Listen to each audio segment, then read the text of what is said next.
Muchísima gente en internet dice que la saga de Empirio no es de las mejores fantasías que han leído, que tiene clichés, que es muy BookTok, que parece Wattpad con dragones, y aún así, esas mismas personas terminan comiéndose los libros en muy poco tiempo. Literalmente, si tú lo lees, no lo puedes soltar. Entonces lo más interesante es preguntarnos por qué funciona esta saga. Porque sí, Alas de Sangre y los libros de su saga tiene dragones, tiene romance, tiene un protagonista oscuro que hace que todas las calentonas de internet como yo nos obsesionemos con él.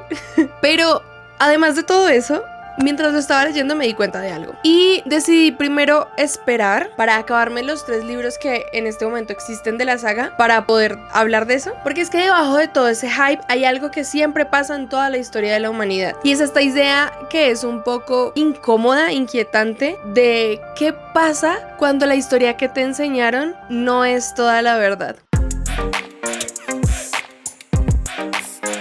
Hola, ¿cómo están? Soy Day y bienvenidos a Lectores Apasionados. Hoy vamos a hablar de una saga que explotó el internet, que explotó BookTok. Tal vez más de lo que yo me imaginaba porque la conocí hace poquito, porque aún no había retomado con este canal, pero explotó de maneras impresionantes, tanto para bien como para mal, tal vez. Y obviamente vamos a hablar de la saga de Empirio, empezando con Alas de Sangre. Alas de Sangre, el primer libro, el segundo libro, Alas de Hierro, y el tercer libro, Alas de Onix. Y claramente va a haber un próximo libro, pero como no he buscado ese chisme, no sé cuándo lo van a sacar, creo que todavía no hay fecha, no se sabe nada, está en construcción. Me gustaría hablar de cosas que me di cuenta mientras lo iba leyendo, de por qué esta historia se volvió tan viral y por qué es que engancha tanto. También quiero que hablemos de algo que personalmente me parece bastante interesante y normalmente lo dejan de lado, aparte del romance delicioso y de los dragones. Porque debajo de todo este hype hay una idea que no he oído hablar de eso frente a esta saga, ¿no? Entonces empecemos. Alas de Sangre es el primer libro de esta saga de Empirio, de la autora Rebecca Yarros. Este libro salió en el 2023 y en cuestión de nada se volvió uno de los fenómenos más grandes de BookTok. Y gran parte de su éxito es porque viene de este género que conocemos como romantasy. Fantasía y romance. Romantasy.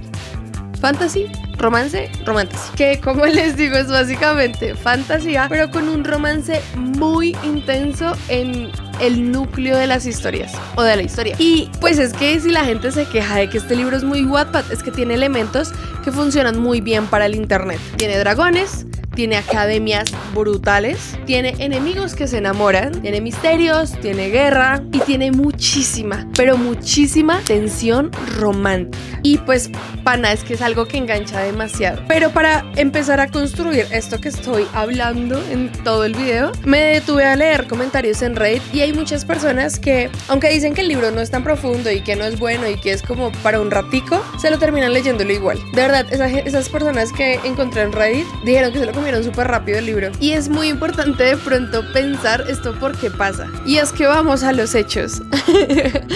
Y es que todo esto empieza con Violet, nuestra protagonista, porque nuestra chica Violet no es la típica heroína súper poderosa, invencible, badass desde el inicio de la historia. De hecho es todo lo contrario. Ella tiene un cuerpo muy frágil, tiene problemas físicos y toda su vida se preparó para ser una escriba. Ella no es guerrera, ella no entrenó nunca para ser una jinete de dragones. Los escribas en este mundo son quienes registran la historia, son las personas encargadas de las bibliotecas, de las historias, de las cuentas, de todo lo que no es ir a pelear con todo el mundo. Son las personas que estudian y las personas que preservan el conocimiento. Además, el padre de Violet fue uno de los mejores escribas de su generación, así que ella creció rodeada de archivos, de historia y de, pues, cosas que le enseñó su padre. Pero por otro lado tenemos a la mamá de Violet, la general Sorrengale, que es básicamente una general legendaria de la nación, tiene unos poderes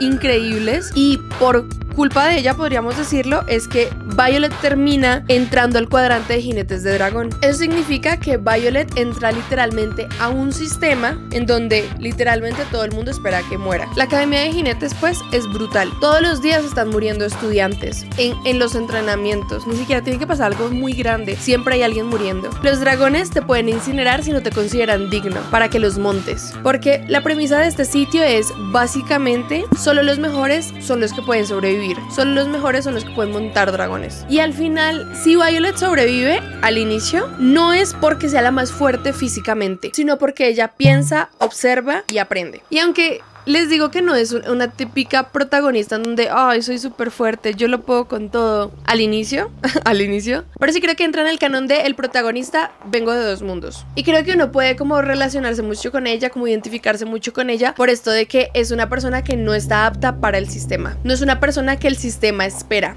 que el sistema quiere. Es un error en la Matrix.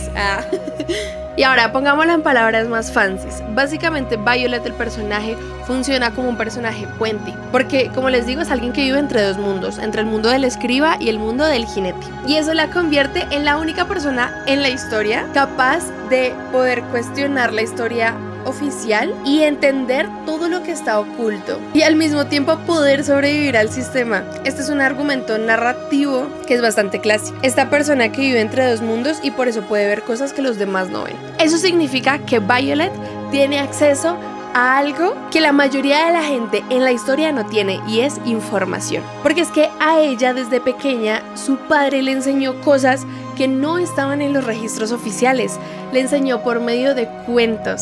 Ella tenía un cuento con historias, que eso al final de cuentas eran como investigaciones, archivos y versiones diferentes de la historia que se les estaban enseñando en este país, en este reinado. Y a medida que van avanzando las historias, a medida que va avanzando el libro, Violet empieza a sospechar algo interesante, tratando de recordar todo lo que le enseñaron de pequeña, y es que la historia que la nación le está enseñando, lo más probable es que no sea la historia oficial, que no sea cierta por completo.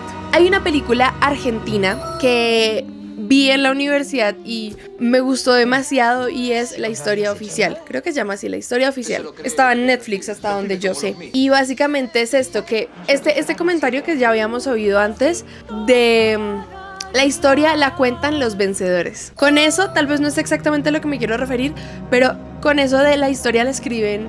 La historia está escrita por los vencedores. Es eso, o sea, ¿quién cuenta la historia? El que sobrevive. Hay muchas versiones de la historia que probablemente no están documentadas o están modificadas, porque el que escribe la historia le conviene reescribirla a su beneficio. Y es lo mismo que pasó acá. Hay muchas cosas en esta historia que la versión oficial lo omitió, lo modificó, hizo que el pueblo lo olvidara. Y les está cobrando factura. Y por culpa de esas versiones oficiales de la historia es que están entrando en guerra. Y ahora quiero que hablemos de Xaden. No sé cómo se pronuncia. ¿Xaden?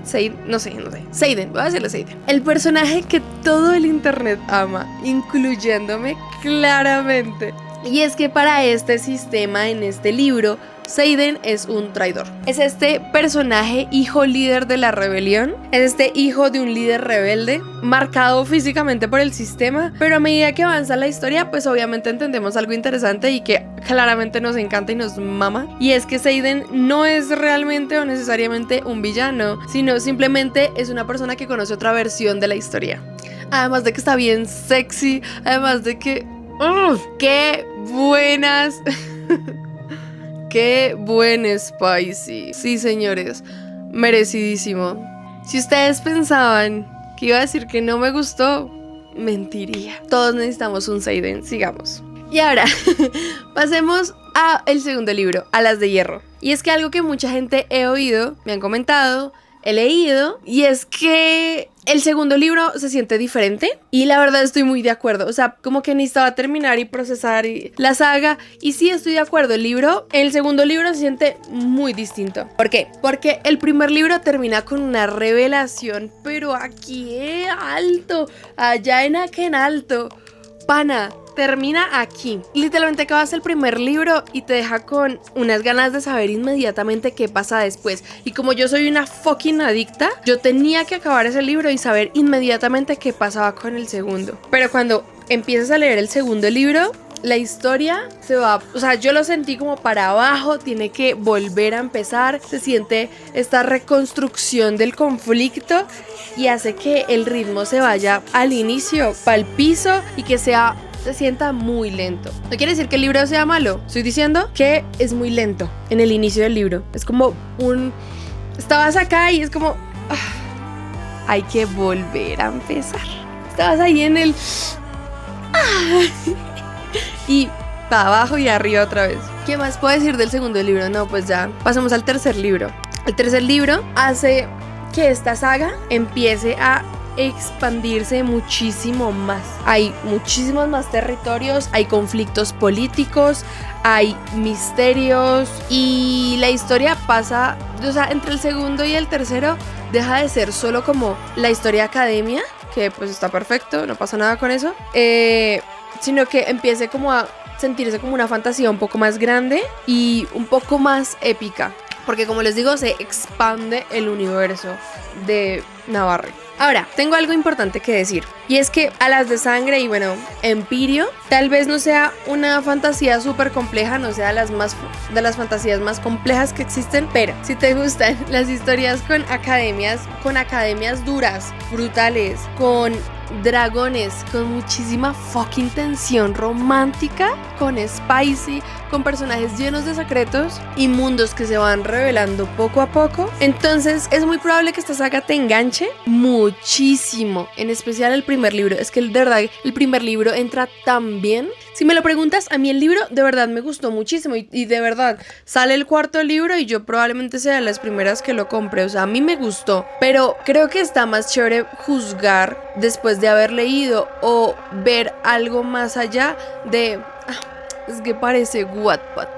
Yo no leo cosas de Wattpad.